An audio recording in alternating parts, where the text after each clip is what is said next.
सहना भवतु सहनो भुनक्तु सह वीर्यं करवावहि तेजस्विनावदितमस्तु मामविद विषावहै। ओम शांति शांति शांति। आज हम श्रीमद् भगवद गीता अध्याय 17 श्रद्धा त्रय विभाग योग, श्रद्धा के 3 विभाग हैं, उसके बारे में हम बात करेंगे श्लोक नंबर 7 से। हमने पहले 1 नंबर श्लोक से 6 नंबर श्लोक तक बात कर लिया था, जिसमें बात हम किए थे कि हम वैसा ही हैं जैसा हमारी श्रद्धा है, यानी हमारी श्रद्धा जो है हमारा रिफ्लेक्शन ऑफ द पर्सनालिटी है। जैसा हमारा श्रद्धा होगा वैसा ही हम दिखेंगे, बाहर से भी और अंदर से भी। ऐसा हमने बात किया था। अभी हम बात करेंगे 7 नंबर श्लोक से आगे, और इसमें टोटल 28 श्लोक हैं, 28। तो 1 से 6 तक जो हमने बात की उसमें भगवान जी ने बोला कि जैसी जिसकी श्रद्धा होगी उसका जो पर्सनालिटी होगा, उसका जो नेचर होगा, उसका जो स्वभाव होगा वैसा ही होगा। फिर 7 से 10 में भगवान जी बात कर रहे हैं कि 3 तरह के आहार, सात्विक आहार, राजसिक आहार और तामसिक आहार। 11 से 13 में 3 तरह के यज्ञ की बात करेंगे भगवान जी, सात्विक, राजसिक और तामसिक यज्ञ। 14 से 19 में 3 तरह के तप की बात करेंगे, सात्विक, राजसिक और तामसिक। और 20 से 22 तक में भगवान जी बात करेंगे सात्विक, राजसिक और तामसिक दान, 3 तरह के दान, यानी कि दान, तप और यज्ञ, ये 3 तरह, और 3 तरह के आहार। और फिर 23 से 28 में भगवान जी फाइनल कंक्लूड करेंगे कि ओम तत् सत इति, यानी कि भगवान जी बोलेंगे कि जो परम है, जो परम तत्व है वही सत्य है। ओम तत् सत, ओम जो है वही सत्य है, बाकी सब असत्य है। ऐसा भगवान जी बात करेंगे और कंक्लूड करेंगे इसको। तो आए चलें हम 7 नंबर के श्लोक से इसे पढ़ना शुरू करें। और इसमें बहुत कुछ नहीं है, इसमें सिर्फ हर एक को 3 कैटेगरी में बांटा गया है। आहार को 3 कैटेगरी, तप को, दान को, यज्ञ को। तो अभी चलें 7 नंबर श्लोक से हम शुरू करते हैं। आहारास्त अपि सर्वस्य त्रिविधो भवति प्रियः यज्ञस्य तथा दानम तेषां भेदम इमं शृणु। हे अर्जुन, अब आहार भी सबको 3 प्रकार का प्रिय होता है, ऐसा भगवान जी बोल रहे हैं। वैसे ही यज्ञ, तप और दान ये भी 3 प्रकार के होते हैं। इसका अब तुम मुझसे विश्लेषण सुनो। और 8 नंबर के श्लोक में बोलते हैं कि आयु, सत्व, बल, आरोग्य, सुखम, प्रीति वर्धनम, रस्या, स्निग्धाः, स्थिराः, दृढ़ाः आहारा सात्विक प्रिय। अभी भगवान जी बोले सात्विक आहार क्या होता है। तो सात्विक आहार भगवान जी ने डेफिनेशन दिया कि आयु, सत्व, बल, आरोग्य, सुख और प्रीति बढ़ाने वाला होता है, रस युक्त होता है, चिकना होता है, अस्थिर होता है, स्वादिष्ट होता है, वो सात्विक आहार होता है।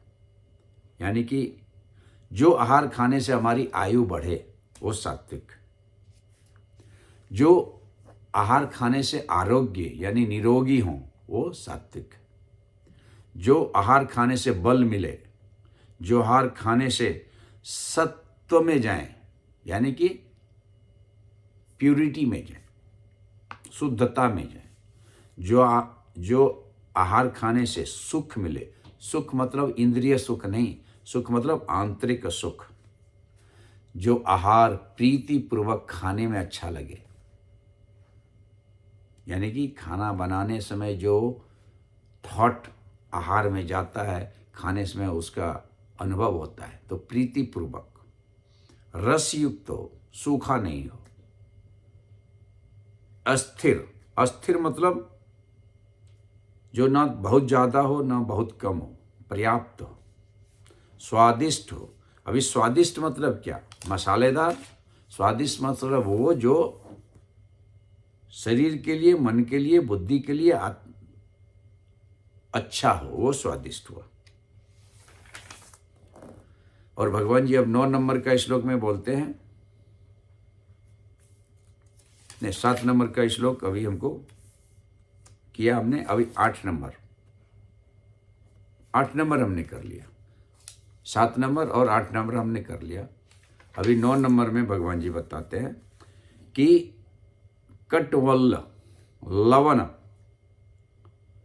तीक्ष्ण तीक्ष्ण रुक्ष विदाहीना आहार राज एष्ट दुख शोकम अप्रदा। अभी यहाँ पे भगवान जी राजसिक आहार के बारे में बात कर रहे हैं। बोल रहे हैं कि जो कड़वा होता है, जो आहार कड़वा हो, कटवल जो खट्टा होता है, लवण जो नमकीन होता है, जो गर्म होता है, जो तीक्ष्ण होता है, जो रूखा होता है, जो जला हुआ होता है, जो दुख और चिंता को उत्पन्न करने वाला होता है, वैसा आहार क्या कहलाता है? राजसिक कहलाता है। अभी खट्टा, कड़वा, अति नमकीन, अति गरम, तीक्ष्ण, रूखा, जला हुआ, ये सारे जो खाने के लक्षण है ना, ये राजसिक खाने का लक्षण है। और इसको खाने से भगवान जी ने क्या बोला कि दुख और शोक उत्पन्न होगा। और 10 नंबर के श्लोक में तामसिक भोजन की बात कर रहे हैं, तामसिक आहार का बात कर रहे हैं। यात यामम गत रसम पूति परयूषितम च यत उच्छिष्टमपि चामेध्यम भोजनम तामसम प्रियम। अभी तामस प्रिय भोजन कौन होता है? जो भोजन अध पका हो, पूरा पका नहीं हो, रस रहित हो, जो सूखा हो, दुर्गंध युक्त हो यानी बासी हो, जूठा और अपवित्र हो, ऐसा भोजन जो होता है वो तामसिक कहलाता है। तो रासिक, सात्विक और तामसिक, ये 3 तरह के भगवान जी ने बात किया आहार का। और अभी भगवान जी आगे बात करेंगे 11 नंबर से यज्ञ क्या, 3 तरह के यज्ञ, सात्विक, रासिक और तामसिक। तो चलें 11 नंबर में हम बात करें। अफलं कांची अभियज्ञ विधिदिष्टो च इच्छते यष्टमेवेति मनः समाधाय स सात्विक। अभी सात्विक यज्ञ के बारे में भगवान जी बात कर रहे हैं कि सात्विक यज्ञ का क्या डेफिनेशन। तो जो बोलता है जो यज्ञ विधि पूर्वक किया जाए तथा जो करना, जिस यज्ञ को करना ही कर्तव्य है, यानी कर्तव्य कर्म करना ही यज्ञ है, ऐसे फल की इच्छा ना करते हुए कर्म को करना यानी यज्ञ को करना सात्विक यज्ञ है। अफलं कांची मतलब फल की इच्छा के बिना जो विधि पूर्वक नियत कर्म को करता है, वो कर्म ही सात्विक यज्ञ कहलाता है। और फिर रासिक यज्ञ की क्या परिभाषा दिया? तो 12 नंबर में भगवान जी ने बोला कि अभिसानद्यतु फलम दर्भ अर्थ अपि चैव यत इच्छते भरत श्रेष्ठ तम यज्ञम विद्धि राजसम। राशि यज्ञ का डेफिनेशन भगवान जी क्या दे रहे हैं कि हे भरत ऋषभ, जो यज्ञ दिखावे के लिए किया जाए, फॉर द शो, जो फल के उद्देश्य से किया जाए, उस यज्ञ को रासिक यज्ञ कहा जाता है। फल, दंभ, अर्थ यानी कि फल के लिए, दंभ यानी दिखावा के लिए, और अर्थ यानी कि पैसा के लिए किया जाता है, वो यज्ञ जो है वो भगवान जी ने उसे राजसिक यज्ञ बोला। और 13 नंबर के श्लोक में भगवान जी तामसिक यज्ञ के बारे में बात कर रहे हैं। विधिहीनम असृष्टानम मंत्रहीनम च अदक्षिणम श्रद्धाविहीनम यज्ञम तामसम परिचक्षते। अभी तामस यज्ञ का भगवान जी क्या डेफिनेशन दे रहे हैं? विधिहीनम, जो विधि पूर्वक नहीं किया जाए। मंत्रहीनम, जो मंत्र के बिना यज्ञ किया जाए। श्रद्धा विहरितम, जो श्रद्धा के बिना यज्ञ किया जाए वो तामसिक यज्ञ, यानी विधि रहित, अन्नदान रहित, मंत्र रहित, दक्षिणा रहित, श्रद्धा रहित जो यज्ञ किया जाए उसे हम तामसिक यज्ञ कहते हैं। अभी विधिहीन मतलब शास्त्र सम्मत जो नहीं, क्योंकि शास्त्र प्रमाणम अस्ति, शास्त्र प्रमाण है। और यहाँ पे भगवान जी बोल रहे हैं विधिहीनम, जो शास्त्र के बिना, शास्त्र के प्रमाण के बिना किया गया यज्ञ तामसिक है।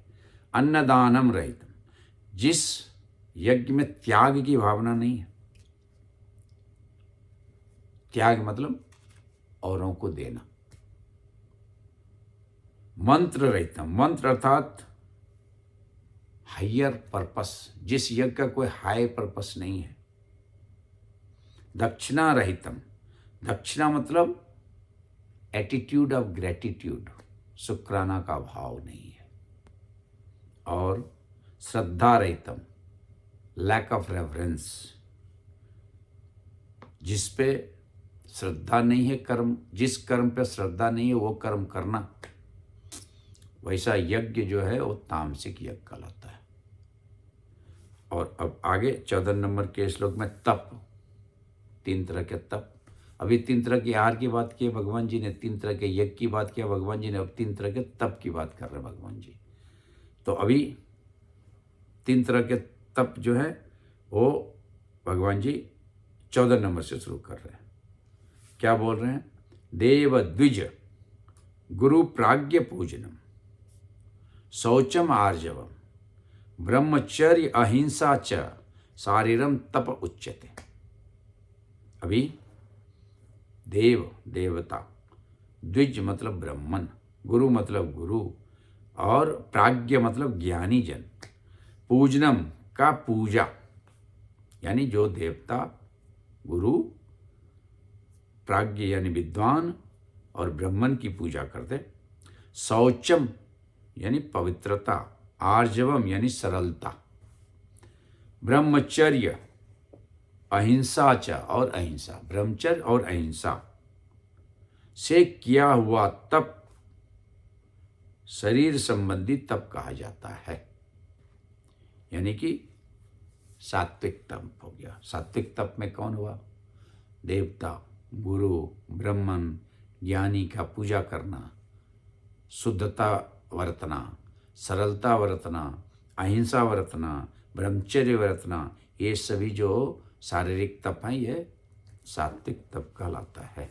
अभी देवता मतलब क्या हुआ? श्रेष्ठ। ब्राह्मण मतलब ज्ञान, गुरु मतलब जो ज्ञान देने वाला, प्राज्ञ मतलब वो व्यक्ति जो ज्ञानी है। तो इतने लोगों की पूजा, यानी कि इसको जो अर्ज करता है, उसके लिए जो एफर्ट्स लगाता है, वो तप जो है वो सात्विक तप है। अभी 15 नंबर के श्लोक में क्या बोल रहे हैं? अनिद्वैग अकरम वाक्यम सत्यम प्रियहितम च यत स्वाध्याय अभ्यासनम च एव वाक्मयम तप उच्यते। अभी बोली का तप बता रहे हैं, वाणी का तप। और जो वाक्य, जो शब्द, जो सेंटेंस उद्वेग ना जगाए, प्रिय और हितकारी हो, प्रिय हो, हित हो, प्रिय हितम च, सत्य हो, और साथ ही शास्त्र द्वारा प्रमाणित हो, स्वाध्याय अभ्यासेन च एव, वैसी वाणी जो है, वैसा वाणी का संयम जो है, वैसा वाणी का जो तप है वो वाणी का तप कहलाता है। एक शरीर का तप भगवान जी ने बोला, एक यहाँ वाणी का तप बोल रहे हैं कि ऐसी वाणी बोलिए जिससे दूसरे को कष्ट न हो, औरों को शीतल करे आपों शीतल हो, ऐसी वाणी बोलिए मन का आपा खोय, औरन को शीतल करे आपों शीतल हो। कबीर जी की वाणी है कि वाणी कैसा बोलना चाहिए, सत्यम वद प्रियम वद ना वद असत्यम प्रियम, ना वद सत्यम अप्रियम। मैंने सत्य हो लेकिन अप्रिय हो तो नहीं बोलो, सत्य बोलो, प्रिय बोलो, ऐसा वाणी बोलो जो दूसरे को भी अच्छा लगे और अपने को भी अच्छा लगे। और 16 नंबर के श्लोक में अभी मन की बात कर रहे हैं। मनः प्रसाद सौम्य मौनम आत्म विनिग्रह भाव संशुद्धिम परित्यापो मान समुच्यते। अभी मन का तप, पहले शरीर का तप, फिर वाणी का तप, फिर मन का तप। मनसा वाचा कर्मणा यहाँ बात हो रहा है। मन की शांति, सौम्यता, मौन, आत्मनिग्रह, भावनाओं का शुद्ध, यह मन संबंधी तपस्या कही गई है। यानी शरीर की तपस्या शारीरिक यानी कि कर्मणा, मनसा यानी मन, जो अभी बात किया, मन की शांति, सौम्यता, आत्मनिग्रहता, भावना का शुद्ध होना, ये मन का तप है।